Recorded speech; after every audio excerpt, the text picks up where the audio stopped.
कि why Khyber Pakhtunkhwa, almost 80% of the terrorist incidents why they are happening in Khyber Pakhtunkhwa. इसकी बुनियादी वजह है it is that politically conducive environment जो वहाँ पे प्रोवाइड किया जाता है and the political criminal terror nexus जो वहाँ पे फ्लरिश कर रहा है। रियासत को ये क्लैरिटी पहले ही थी which permeated slowly and gradually down कि ये जो दहशतगर्द हैं ये ख्वारिज हैं, इनका दीन इस्लाम से कोई ताल्लुक नहीं है। खैबर पख्तूनख्वा में दहशतगर्दों को साजगार सियासी माहौल की फराहमी। DGISPR अहमद शरीफ चौधरी कहते हैं वहां दहशतगर्दों को मुवाफिक माहौल दस्तयाब है। क्लियर हो गया KP हुकूमत दहशतगर्दी के खिलाफ जंग में कहां खड़ी है। वजीर आला फरमा रहे हैं अफगानिस्तान हमारी मदद करे और काबुल सिक्योरिटी गारंटी दे। वजीर आला खैबर पख्तूनख्वा का बयानिया खुलकर सामने आ गया है। अगर मिलिट्री ऑपरेशन नहीं करना तो खवारिज के पैरों में बैठना है। क्या खारजी नूर वली महसूद को सूबे का वजीर आला लगा दिया जाए, उसकी बैत कर ली जाए? उसके कहने पर क्या पाकिस्तान अपनी फौज बॉर्डर से उठा दे? ये तो कहते हैं ऑपरेशन नहीं होने देंगे, सिक्योरिटी हैबतुल्लाह से लेंगे। कोई मजाक है खैबर पख्तूनख्वा को दहशतगर्दों के हवाले कर दे? अमन के बगैर खैबर पख्तूनख्वा में तरक्की नहीं होगी। कहा जा रहा है फौज मादनियात और डॉलर्स के लिए दहशतगर्दों के खिलाफ जंग लड़ रही है। सुन लें, डॉलरों के लिए अफगान तालिबान दहशतगर्दी करते हैं। सिर्फ तुम्हारे पास नहीं बल्कि पूरे पाकिस्तान के पास मादनियात हैं। रियासत चाहती है मादनियात का फायदा खैबर पख्तूनख्वा के अवाम को हो। ये कहते हैं फौज वापस चली जाए। किसी की सहूलतकारी के लिए सूबे को दहशतगर्दों के हवाले करने की इजाजत नहीं दी जा सकती। ANP, JUI, पीपल्स पार्टी, नून लीग पर हमले हुए। फितना अल खवारिज ने कभी PTI पर हमला क्यों नहीं किया?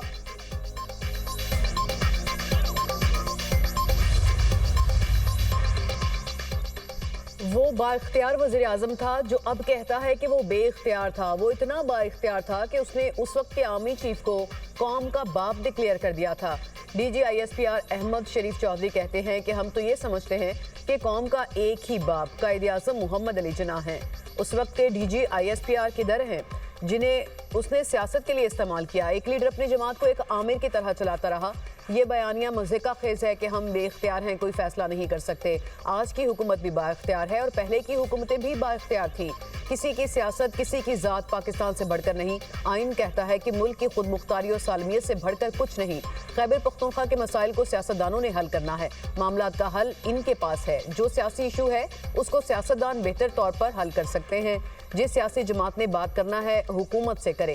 हमारा काम सियासी जमातों से बात करना नहीं। हम पाकिस्तान के बॉर्डर के जिम्मेदार हैं। हमें किसी सियासी जमात से इशू नहीं। हमारे लिए तमाम सियासी जमातें सूबे बराबर हैं। जो हुकूमत है वो ही रियासत होती है। उसने पूरे मुल्क को साथ लेकर चलना होता है।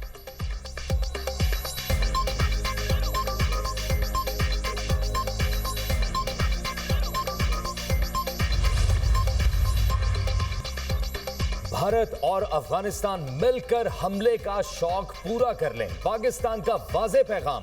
DGISPR lieutenant general Ahmed Sharif Chaudhary कहते हैं भारतीय मीडिया कह रहा है 2026 में भारत और अफगानिस्तान मिलकर पाकिस्तान पर हमला करेंगे। आ जाओ, तुम दोनों का शौक पूरा कर देते हैं। मार्का हक में पाकिस्तान ने हिंदुस्तान का मुंह काला किया। नाम नेहाद सिंदूर की कालक हिंदुस्तान के मुंह से नहीं जा रही। अफगानिस्तान को बार बार समझाया दहशतगर्दी को जगह ना दें। बाज ना आने पर घंटों में दर्जनों अफगान पोस्टों को तबाह कर दिया। अब दहशतगर्दों की जिंदगी मुश्किल नजर आ रही है। देखने और समझने वालों के लिए बहुत निशानियां मौजूद हैं। पाक अफगान कशीदा सरहदी सूरत हाल के वक्त नाम नेहाद अफगान वजीर खारजा हिंदुस्तान में बैठा था। ये है अफगान तालिबान की औकात और असलियत। ये जर के गुलाम है। इनका इस्लाम कहता है हिंदुस्तानियों के पैरों में लिपट जाओ। अफगान तालिबान को मोदी की सूरत में नया हीरो मिल गया। तालिबान अब बैठकर मोदी को चूमेंगे। इनका जिहाद बेनकाब हो गया। अफगानिस्तान खित्ते में दहशतगर्दी का बेस ऑफ ऑपरेशन और पूरी दुनिया के दहशतगर्दों की आमाज का। DGISPR अहमद शरीफ चौधरी कहते हैं कि दहशतगर्द तंजीमें अफगानिस्तान से ऑपरेट कर रही हैं। अल-कायदा, दाइश, BLA अफगानिस्तान में मौजूद है। फितनाल हिंदुस्तान, TTP फितनाल खारिज का गढ़ और तरबियत गाहें अफगानिस्तान में हैं। अफगानिस्तान वॉर इकॉनमी करता है। हिंदुस्तान के पैसे और सरपरस्ती से अफगानिस्तान के जरिए पाकिस्तान में दहशतगर्दी होती है। दोहा मुआहदे में तय हुआ कि अफगान सरजमीन को दहशतगर्दी के लिए इस्तेमाल नहीं होने दिया जाएगा। क्या अफगानिस्तान ने दोहा मुआहदे पर अमल किया? वो खुद को अबूरी हुकूमत कहलवाते हैं, लेकिन अफगानिस्तान में कोई हुकूमत नहीं।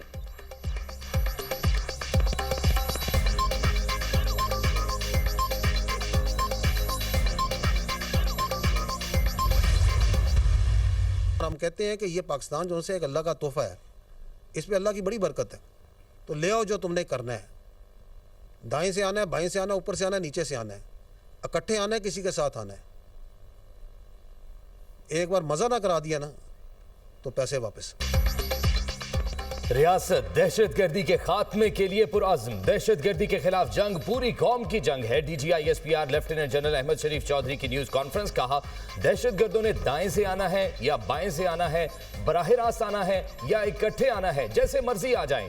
दहशतगर्दों को एक बार मजा ना आया तो पैसे वापस। रोजाना की बुनियाद पर औसतन 206 इंटेलिजेंस ऑपरेशन किए जा रहे हैं। गुज़िश्ता बरस फौज, पुलिस, FC और इंटेलिजेंस एजेंसीज ने 75,175 ऑपरेशन किए। 14,658 ऑपरेशन खैबर पख्तूनख्वा और 58,778 ऑपरेशन बलूचिस्तान में किए गए। दहशतगर्दी के 5,397 वाकयात में 3,811 खैबर पख्तूनख्वा और 1,577 बलूचिस्तान में हुए।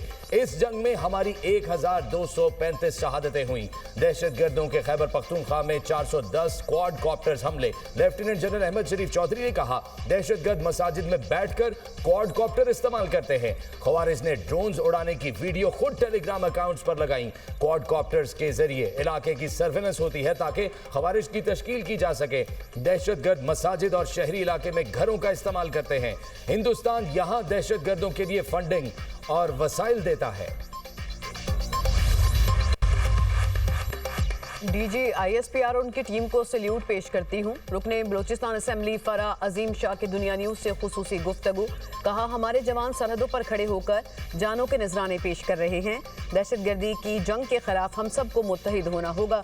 सिक्योरिटी इदारों के साथ शाना बशाना खड़े होना होगा। सबको क्लियर होना चाहिए कि पाकिस्तान के सालमियत पर कोई समझौता नहीं होगा। मेजर रिटायर्ड मिसम रजा ने कहा। DGI SPR ने प्रेस कॉन्फ्रेंस में तफसीली जवाब दिए। ये लोग किस मुंह से कहते हैं कि फौज को सूबे से निकाल दें। ब्रिगेडियर रिटायर्ड मसूद खान बोले, DGI SPR ने आज सारा एक्शन प्लान बताया है। हम भारत को शिकस्त दे सकते हैं तो अफगान तालिबान रिजीम कुछ भी नहीं है।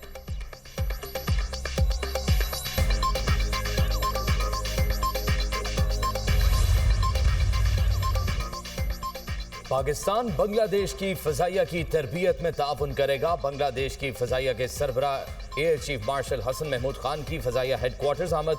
Air chief marshal Zaheer Ahmed Babar Sidhu से मुलाकात। GF-17 थंडर तैयारों की मुमकिना खरीदारी पर तफसीली बातचीत। इदारा जाती ताउन, तरबियत और एरोस्पेस तरक्की में ताउन पर तबादला ख्याल। सरबराह पाक फजाइया ने मुअज़्ज़ज़ मेहमान को कामयाबियों से आगाह किया। ISPR के मुताबिक बांग्लादेश के एयर चीफ ने पाकिस्तान एयरफोर्स की शानदार जंगी सलाहियत को सराहा। एयर चीफ ने सुपर मशाक तरबियती एयरक्राफ्ट की फराहमी और तरबियत से मुतल्लिक मुकम्मल ताउन का यकीन दिलाया।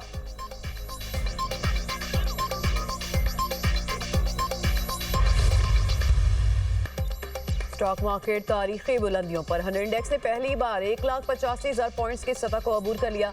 100 इंडेक्स 2,653 पॉइंट्स बढ़कर पहली बार 1,85,062 पॉइंट्स पर बंद। इंटरबैंक में डॉलर 3 पैसे सस्ता 280 रुपये 7 पैसे का हो गया। फी तोला सोना 3200 रुपये महंगा 4,67,962 रुपये का हो गया।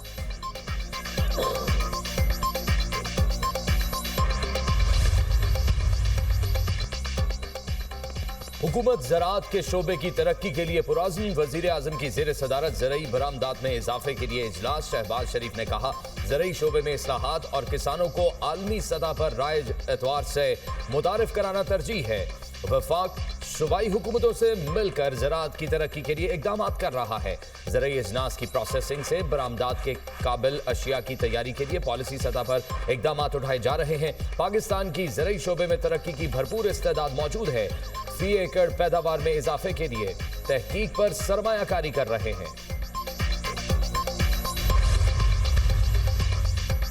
ईरानी वज़ीर ख़ारजा का नायब वज़ीर आज़म इसहाक डार को ख़त। अब्बास अराग़ची ने नए साल की मुबारक का पैगाम दिया। इसहाक डार ने भी पुरतपाक अंदाज में जवाबी मुबारक दी। ईरान के सफ़ीर ने नायब वज़ीर आज़म से मुलाकात में ख़त पहुँचाया। मुख्तलिफ शोबों में ताउन पर पेशरफ्त के हवाले से गुफ्तगू। नायब वज़ीर आज़म का ईरान के साथ रवाबित को मज़ीद मजबूत बनाने के अज़्म का इरादा।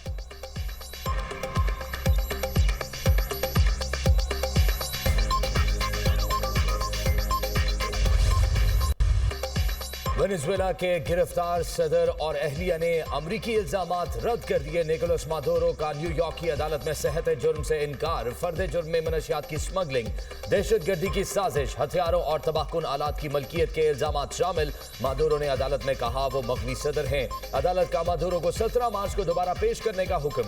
दोनों को दोबारा ब्रुकलिन जेल भेज दिया गया। समाअत के दौरान अदालत के बाहर शहरियों का एहतजाज, मादुरो की रिहाई का मुतालबा।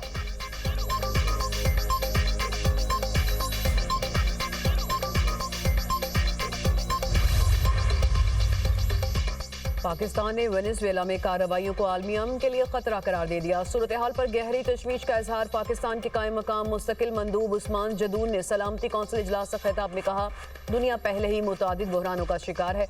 बढ़ती हुई कशीदगी आलमी अमन के लिए नए खतरात को जन्म दे सकती है। सियासी इख्तलाफात का वाहिद हल मुकालमा और सिफारतकारी है।